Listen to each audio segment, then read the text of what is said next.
This is the Nikon Z6 III, and I've been using it for over a year. And as a landscape photographer, I've traveled the world with this camera and captured some breathtaking images. I've gotten very comfortable with this camera, and I'm ready to give you guys my long-term review of the Nikon Z6 III.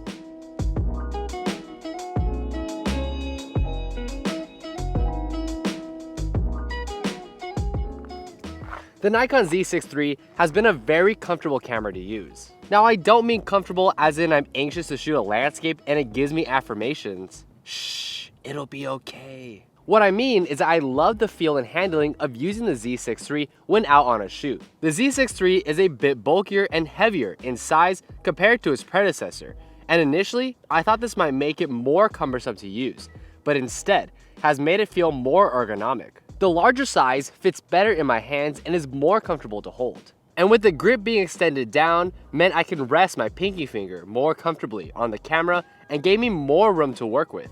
The Z6 III overall has a much more rounded design and a bit more bulk to rest your palm.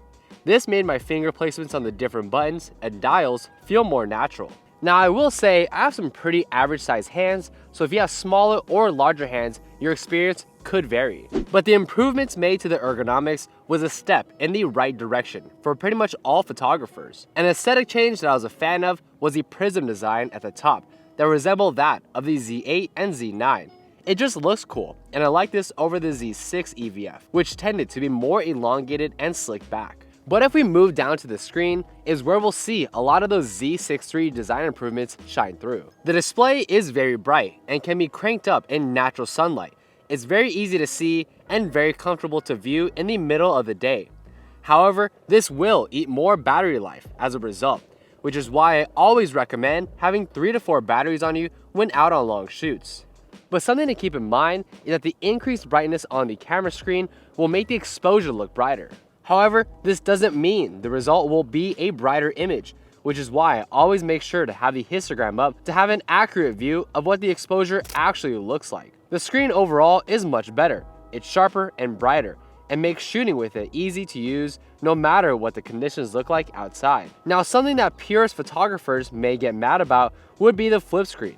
You can see a lot of photographers prefer the 3-way tilting screen, similar to the one on the Z8. The reason for this is that the screen is directly behind the camera and makes crafting compositions easier. But the Z6 III doesn't have a 3-way tilting screen, but instead has a fully articulating screen.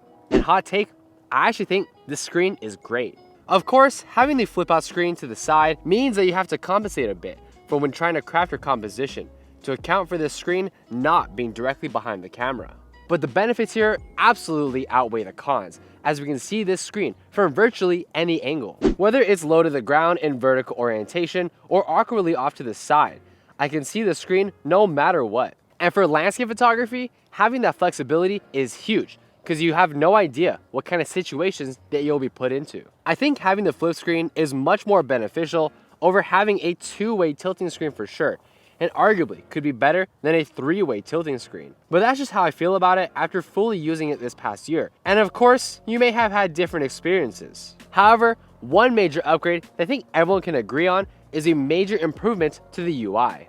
For example, when moving the camera from horizontal to vertical orientation, the information on screen will also move vertically. This is nice because you don't have to think as much about what kind of information you're seeing in vertical orientation, as the camera will do that for you. This seems really minor, but it's simply one less thing you need to think about when out on your shoot. It allows you to focus more on your composition and utilize more of your brain power when actually taking the photo instead of worrying about your settings. The only thing I wish was changed was that the menu information would shift to vertical when in vertical orientation.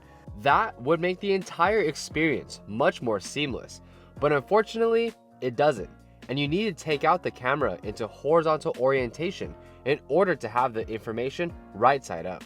And that's my only gripe about the UI, and pretty much everything else about it is great. And everything I said is essentially the exact same when it comes to the EVF as well, when used in vertical orientation, which is definitely a welcome benefit. Something that I've been paying very close attention to over this past year has been the Z6 III's build quality. And I gotta say, this thing is built like a tank. I can't tell you how many times I fumbled and dropped this camera, and to be honest with you, it's more times than you think. or how many times this camera has been soaked when out shooting by the ocean. And through all of that, this camera is in practically perfect condition. There is pretty much zero signs of wear and tear, with everything else holding up extremely well. The rubber feels great and still hasn't had any wear at all. The body has felt very secure overall, and the weather sealing has been rock solid, without much fear that the camera is going to break on me anytime soon.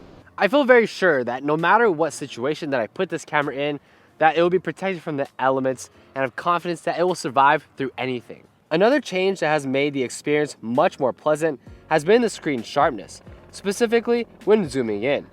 I found that compared to previous generations, the Z6 III screen is much sharper when you zoom into the frame.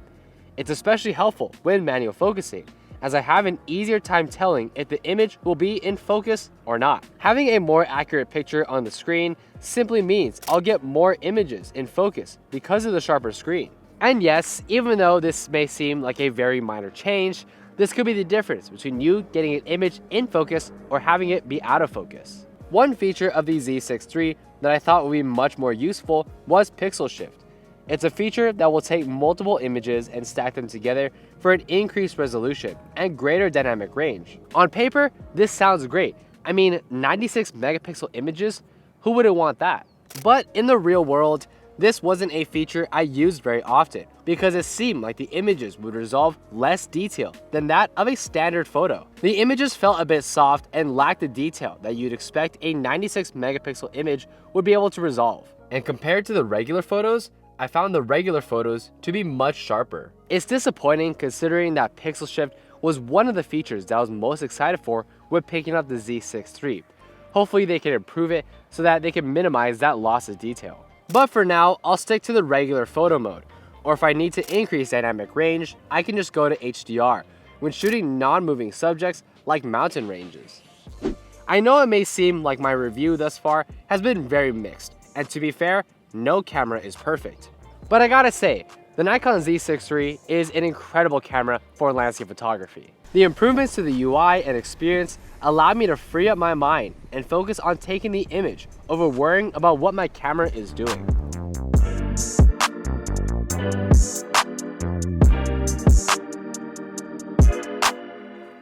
The first thing that a lot of photographers think about when it comes to the Z6 III's image quality is dynamic range. I mean, I made an entire video just around this one subject, but what a lot of photographers overlook is how great this camera's image quality is overall. The Z6 III has an excellent image processing system, creating images that have beautiful colors that feel accurate and natural to how the environment looks.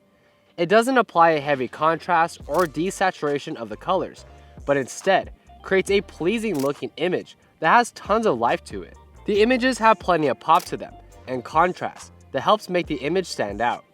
And during the editing process, the images are pretty easy to edit and have lots of workability to create images you want. I am a big fan of this sensor in general and have really enjoyed the images that have come out of it, but I do want to make a quick note about dynamic range. Overall, the dynamic range on this camera is just fine. Cameras like the Z6 will beat it out, but telling the difference between the two isn't easy. To see a difference, you have to push the Z6 III to the extremes, and in my test, I found it's not really until you get to 5 stops underexposed where the differences start to show. That's a very extreme scenario, and most of the time, you're not going to be in situations like that. But in that scenario, you'll tend to see less detail and less saturation in the shadows, and although there is a bit more noise, it's pretty minimal at best. However, the Z6 III actually does a great job at retaining highlight details, a bit better than a camera like the Z6. When talking about the real world though, the Z6 III is actually perfectly fine. I haven't had any major issues in bringing up shadows or flexibility in post-production. The files have been quite easy to work with and have given me the freedom to create images with lots of vibrancy and beautiful quality. And something that I've been doing more recently has been using the electronic shutter when shooting my landscapes. I found that there is essentially negligible difference in dynamic range between the electronic and mechanical shutter, which is perfect when I'm capturing a landscape that requires a slow shutter speed, like when I'm shooting by the ocean.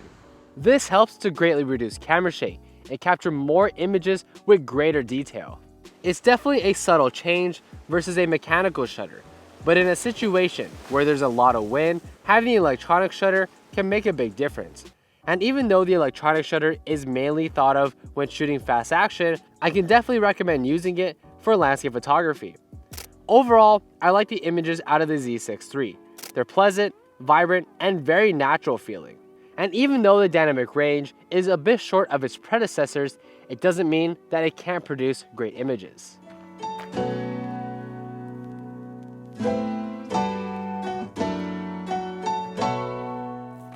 The Nikon Z6 III, by far, has been my favorite camera to use for landscape photography. And no, it's not because of its fancy new design or slightly larger grip, even though I very much enjoy those things. It's because it's such a well-rounded camera that can handle literally any kind of photography thrown its way. And as someone who shoots landscape photography as well as content, this camera has handled my needs incredibly well while being a total workhorse. That's exactly what I wanted when looking for a main camera body. And when it comes to landscape photography, it's been a great camera to use. It does the ergonomics right while producing stunning images. Of course, there are better cameras strictly for landscape photography, but having the versatility of a flip screen, great video features, and solid ergonomics makes the Z6 III a great camera for my use cases. In a vacuum, the Z6 III is a fantastic camera and absolutely can handle landscape photography. But if you were a photographer that needed a second body for landscape photography, I think the Z6 III could be a great option as well, when paired with a telephoto lens. For me though, the Z6 III will be my main camera body until Nikon comes out with something that is mind-blowing. But until then, this is the camera that I'll be using for the foreseeable future. Anyways, what do you think about the Nikon Z6 III? Is this a camera that you would use for landscape photography? Let me know down in the comment section down below. And I also wanted to let you guys know that I switched over to YouTube for my membership platform, where I'll be making bonus content, doing photo critiques, and building a community where I can interact with. So check it out by hitting the join button in the description to join the community. Anyways, thank you guys so much for experiencing the world with me, and I'll catch you guys in the next one.